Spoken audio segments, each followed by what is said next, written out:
Hey guys, so today's video is going to be a book review on We Were Liars by E. Lockhart. Now, this book was part of the Booksplosion read-along for the month of June, and that's why I read it. I probably would have never picked this up if it weren't for that read-along.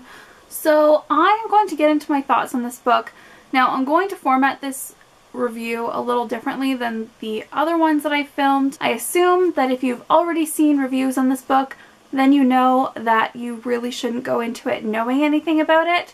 So I'm not going to get into the whole plot of this until I start talking about spoilers. Go ahead and click here if you are not interested in just an overall thought on the book, and let's just jump right in. Okay, so to start off, I did give this book a 5 out of 5 stars on Goodreads. So if that's all you really wanted to know, was my star rating, then there you go. If you are in the mood for a really light, happy contemporary, this isn't the book for you. You're wanting a book that is a summery contemporary without being just like all about beaches and boys and stuff like that, then go ahead and give this one a try, because it is a little bit darker and it deals with some like deeper issues, I feel like. And it's really great. So I highly recommend this if you are in the mood for something that isn't super light and happy and whatever. That's pretty much all I have to say without spoiling anything about the book. I really think it's important to go into this book blind like I did. I didn't even really hear much about this book when I started it. All I heard was on the Booksplosion live show from the previous month was that this is the book they were going to be reading. So I bought it and I read it, and that's it. So I feel like if you haven't been spoiled by all the hype, or if you don't have too high of expectations, you're really going to enjoy this book, because I know I did. If you have not read this book, go ahead and read it and then come on back to discuss the spoilery things. And if you are not interested in spoilers, then stay away from the comments section, because this video is basically going to be all spoilers, so I assume that the comments will be basically all spoilers. So yes, let's just get into my spoilery thoughts.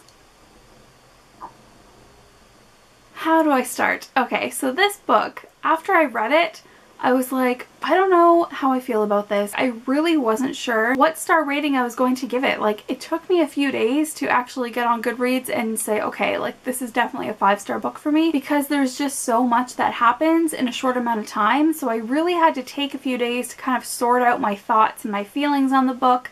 And it's honestly taken me this long to get all of my thoughts kind of organized to be able to film this video, because I wanted to film a review video like a couple days after I finished reading it. I was like, yeah, this is a book that I want to discuss and talk about, but it took me this long to get all my thoughts together. Like, I have my computer here. I don't know if you guys can see, but this is my notes app, and all of this, and it goes down, like it scrolls down. There's so much stuff that I want to talk about from this book. And why am I looking green? So annoying. Okay, there we go.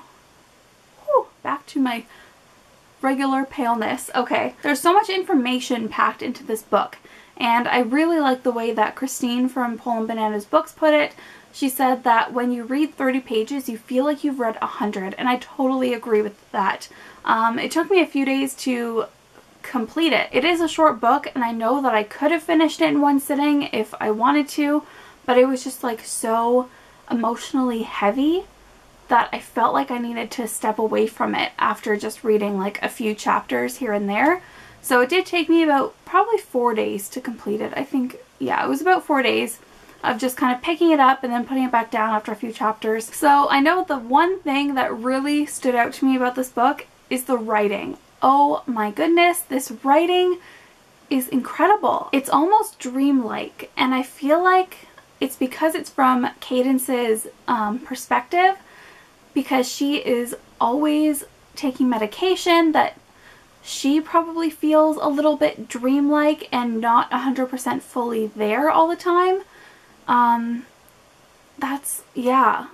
It was really interesting to read from that type of perspective. And this dreamlike writing style was very haunting, and it kept you questioning like what's real and what isn't, because it was pretty clear that our narrator was unstable, unreliable, so I think that was probably one of the main purposes behind this writing style, but I felt like it was really effective because for a lot of the book I was questioning if some of these things that she was experiencing, like seeing or saying, was maybe made up. Another point I want to mention about this writing style is the extreme use of hyperboles and the way that E. Lockhart conveys emotions through the use of hyperboles to kind of create a strong impact or impression. It was just really, really cool. I mean, right off the bat, I mean, I think it was the first or second page, she says, "And then my father shot me in the head and I fell to the ground bleeding." And I was just like, whoa, what kind of book is this? Like, I thought that she was going to be dead the entire book. So right off the bat, like, we're shocked by this and we think that her father shot her. But then it kind of goes on like, "And then my mom told me to get up and pull myself together," kind of thing. So it's like, oh, okay, so that was just an exaggeration to show how much pain her father put her through, through leaving. And parts of the book were also written in verse and kind of like broken up, almost like broken up thoughts. And I think that was also partly because of her being on medication and just kind of like being in and out of reality, I guess, like not 100% fully herself. Okay, so I really just want to talk about this whole kind of debate. It seems like it's about 50-50. Some people think that her cousins and Gat were hallucinations, and the other half of people think that they were ghosts. I am of the belief that they were hallucinations because it just makes the story so much more sad. I mean, she's got these hallucinations of her cousins and Gat because of her guilt over what happened, and she feels like it's completely her fault. So there was one point in the story where Cadence is talking to Mirren and then she says, "And then she was gone." Like Mirren had just like disappeared or something. So that kind of put me on the track of thinking that they were hallucinations. But I didn't know, I didn't realize that they were dead. Like, I thought that maybe some of her interactions with them were real and some were hallucinations. I really didn't see them being dead. I didn't see that coming until, like, pretty much until she started talking about, like, the dogs being in the fire. And I was like, oh my god, it gets worse. Like, I was crying about the dogs dying. And I was just like, yeah, this isn't it.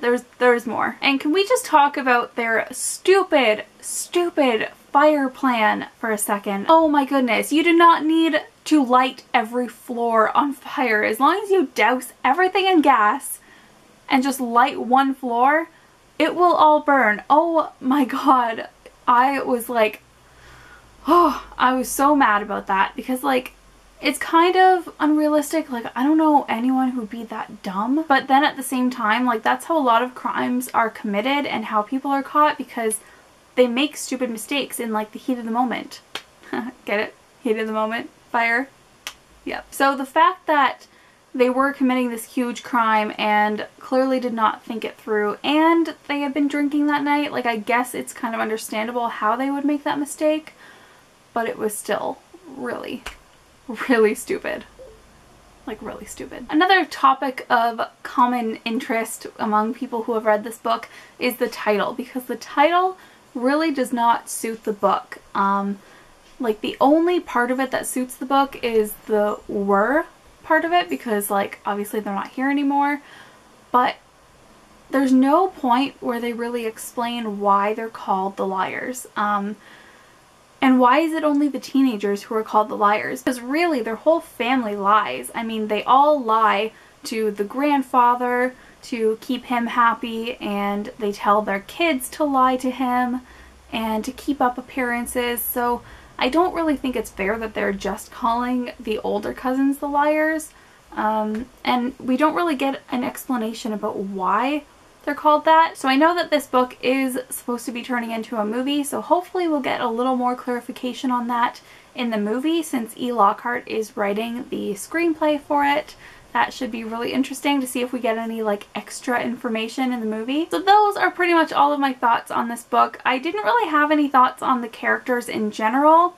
Just That Gat was my favorite of the Liars. I really liked how he had this really open-eyed perspective on the world, and how he was trying to get the other liars to see that there are other things out there. Like, there are people suffering who don't have all this money like you guys have, and you're complaining about like your silly little problems, and he's just trying to open their eyes and get them to kind of see the bigger picture.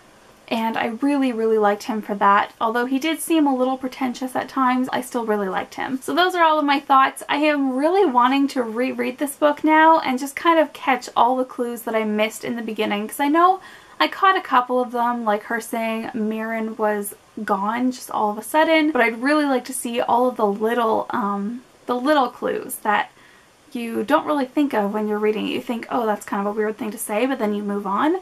So I think that would be really fun. And it is a really short book, so rereading it wouldn't be that big of a deal. So let me know in the comments below what you thought of this book, and maybe if you thought that they were ghosts or hallucinations. I'd love to hear your different opinions. I am just of the belief that they were hallucinations, because I think it would make the story too happy for them to be ghosts, for her to actually be able to say that final goodbye. I think it makes it more of a tragedy if they are hallucinations, and yeah, that's just kind of what I want this book to be for myself. But of course, you are not wrong if you think that they are ghosts. It is totally up to each individual and your own interpretation. So thank you so much for watching this video. I will see you guys in my next one. Bye. And your eyes look like coming home. I know it's a simple name. Everything